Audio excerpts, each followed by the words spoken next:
Imagine you're having a perfectly normal day, feeling helpful and light, until someone drops a single sentence that changes everything. Maybe you were already heading to the kitchen to do the dishes, or you were about to send that email to a colleague, but then they say it. Go wash those plates now, or send me that report by 5. In an instant, something deep inside you just clicks shut.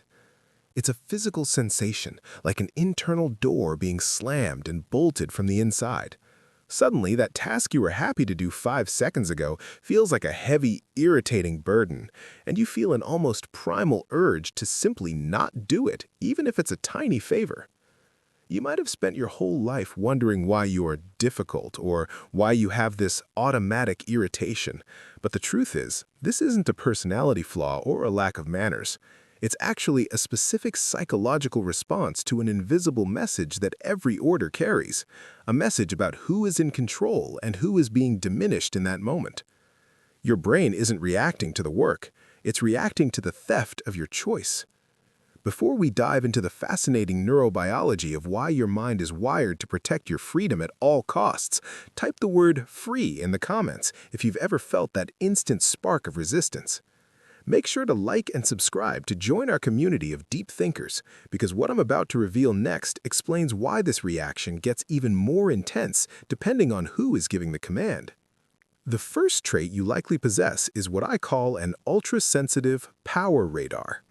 To understand how this works, picture yourself at a relaxed dinner with friends or family, enjoying the conversation and the food.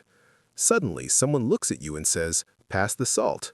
But they use a specific downward inflection, a tone that isn't a request but a directive. In that split second, your brain stops focusing on the salt and starts analyzing the person. You aren't being sensitive over a condiment, you are reacting to a sudden, uninvited shift in status where one person has decided to place themselves above you. While others might just pass the jar without thinking, your mind is reading the invisible message that says they are the one who decides and you are the one who executes. This radar is so sharp that you can feel a power play happening even in the smallest gestures, sensing exactly when someone is trying to occupy a space of authority they haven't earned. You see the hidden hierarchy in every interaction, and your irritation is actually a high-level detection system for social inequality. But here is the strange part. This radar doesn't just react to what people say, it's actually guarding a specific part of your psychology that views choice as a vital organ, which leads us to a shocking realization about how your brain perceives a simple command. The second trait that defines your experience is a fundamental shift in how you view agency. For you, decision-making isn't just a preference, it's a vital organ. Society loves to slap labels on this reaction, calling it stubbornness, rebellion, or even disrespect, but those labels miss the truth entirely. The reality is that for your psychological makeup, the ability to choose is not a luxury you enjoy, it is a vital sign of your existence. When someone bypasses your consent and hands you a finished decision, they aren't just asking for a task, they are effectively kidnapping your executive function. Your brain reacts to a command exactly the same way it would react to a physical hand covering your mouth, with an instinctive, desperate surge of resistance meant to protect your autonomy. This internal fire isn't a character flaw, it is a sophisticated defense mechanism designed to keep your identity from being swallowed by the will of others. You are wired to need the why before the what, and if that logic isn't transparent, your mind simply refuses to engage. But this leads us to an even deeper mystery. Why is it that you can be the most helpful person in the room one moment, yet become completely immovable the next, simply because a single word was phrased as a demand? This brings us to the third trait, an absolute biological incapacity for blind obedience. While society often praises those who can take an order and execute it without a second thought, your brain is built differently. Consider the type A followers, people who actually find a sense of safety and comfort in clear instructions because it removes the burden of thought. But you are an autonomy seeker. For you, safety doesn't come from following a map, it comes from understanding the terrain. When an order is barked at you without context, your cognitive gears grind to a halt. If the underlying logic isn't visible, your brain literally refuses to boot up the task, treating the command like a corrupted file that cannot be processed. You aren't being difficult, you are being rational in a way most people don't understand. You require a bridge of why to get to the what, and without that bridge, you'd rather stand your ground than move an inch. This deep-seated need for logic over legacy creates a fascinating clash, because it's not just the words being said that trigger you, it's the invisible frequency of the voice itself that can set off an internal alarm you can't ignore. The fourth trait is an acute sensitivity to what I call tonal overreach. You've likely experienced this. Someone asks for something that is 90% reasonable, but it's that final 10% of their delivery, the sharp, impatient edge or the slight condescension in their voice that sets your blood on fire. It's a tone that feels dry and superior, as if they've decided they no longer need to earn your cooperation. Your internal monologue immediately fires back. Who gave them the right to skip the please? This isn't just you being moody, it's actually a biological reality. Research shows that your brain's amygdala, the part responsible for survival and emotions, processes the tone of a voice much faster than your prefrontal cortex can process the actual words being spoken. Before you've even understood the request, your brain has already flagged the tonal attack as a threat to your dignity. While a calm or light-hearted tone can keep your defenses down, a rancorous or cutting voice triggers an automatic lockdown. But as we dig deeper, we find that this reaction isn't always about the person standing in front of you. Sometimes the irritation is a ghost from a past you thought you had already moved on from.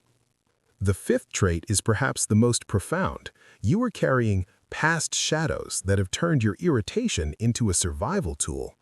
For many who feel this instant spark of resistance, the reaction isn't actually about the person standing in front of them. It's about a version of themselves that had to survive a home or a workplace where a command was never just a request.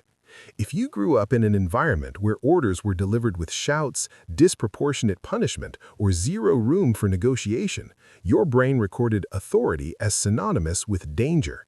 It is time to reframe your perspective. This irritation isn't a sign of aggression or a bad attitude, it is a protective shield. You built these barbs years ago as a way to defend your personal space and ensure you would never be stepped on or silenced again. Your system is simply trying to protect a wound that once ran very deep. This history has turned you into a high-level expert at detecting when someone is trying to control you. But it also means you've developed a specialized skill for spotting the wolves in sheep's clothing, those who try to give you orders without ever raising their voice. This leads us to the sixth trait, your highly developed ability to detect the disguised order. You know exactly what this feels like. Someone approaches you with a smile and says, "I'm going to need you to take care of this," or "I've decided we're going to do it this way." On the surface, it sounds like normal, professional conversation, but your brain immediately flags the problem. There was no actual request. The decision was already made without you, and you were simply included in the solution as an afterthought. While others might fall for the polite mask, your high emotional intelligence allows you to feel the subtle manipulation underneath. You recognize this as a silent order because it leaves zero space for you to actually decide. However, possessing this level of social awareness comes with a hidden cost: fatigue. It is exhausting to spend your day constantly scanning for these soft orders and managing the internal resistance they trigger. This constant state of high alert is your body's way of trying to signal a boundary, but if you don't understand the final trait, you might find yourself trapped in a cycle of conflict that feels impossible to escape. The seventh trait reveals the true paradox of your personality. You prioritize lateral relationships over vertical ones. There's a dramatic shift in your productivity based entirely on the spirit of the interaction. If someone approaches you as an equal and asks for your help, you are likely the most dedicated, creative, and reliable partner in the world. You will go above and beyond because your choice to help is an act of generosity. But the second that same task is framed as a command, you become the worst person to deal with. This isn't because you are lazy, it's because you naturally resist vertical relationships, the boss-servant dynamic that feels archaic to your soul. This trait is actually a hallmark of individuals with immense leadership and creative potential. You don't want to be a cog in a machine, you want to be a collaborator in a vision. You feel most alive when there's space to breathe and decide, rather than just a script to follow. But while this drive for equality is your greatest strength, it can also become a heavy burden if you don't know how to handle the clashes it creates in everyday life. If you feel like you're constantly at war with a world that loves to give orders, you need to understand the thin line between protecting your space and becoming a prisoner of your own reactions. To navigate a world full of commands, you need a strategy to turn that internal friction into clear, healthy boundaries. The first tool is the pause and pivot. Second, start scripting your responses to reclaim your agency. Instead of being a victim of an order, use a phrase like, "I'm happy to help you with this, but I need to decide how I'm going to manage my time to fit it in." This simple shift reasserts that you are the one making the decision, transforming a command into a collaboration where you still hold the reins. Finally, you must learn the art of distinguishing between a power play and a clumsy request. Not everyone who gives an order is trying to dominate you. Sometimes they are just tired, stressed, or lack the social intelligence to phrase things better. Learning to separate a truly invasive person from a clumsy friend is what separates a rigid, defensive life from a conscious, empowered one. But even with these tools, there is one final hurdle you must cross. If you don't address the hidden price your body pays every time you ignore your own limits, you might be heading toward a silent emotional burnout that no amount of strategy can fix.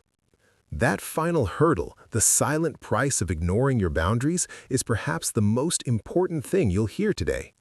Every time you swallow that irritation and force yourself to follow an order that felt like an invasion, you aren't just being a team player, you are paying a silent emotional tax.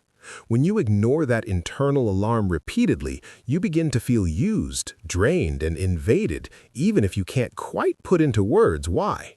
That burnout isn't a sign of weakness, it's your body finally giving up on trying to signal a limit you've been ignoring for too long. I want you to leave here knowing one thing for certain.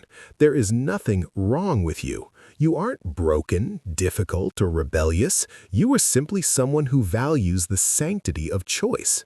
Being difficult to mandate is often the hallmark of a strong, independent identity that understands its own worth. It means you are someone who feels with absolute clarity when your autonomy is being threatened. The goal isn't to change who you are or to stop being sensitive to power plays. The goal is to move from a state of automatic, rigid resistance to a state of conscious boundaries. You can protect your space without being in a constant state of war with the world. You are allowed to be someone who needs to be asked, not told. You are allowed to be someone who needs to understand why before they give their yes.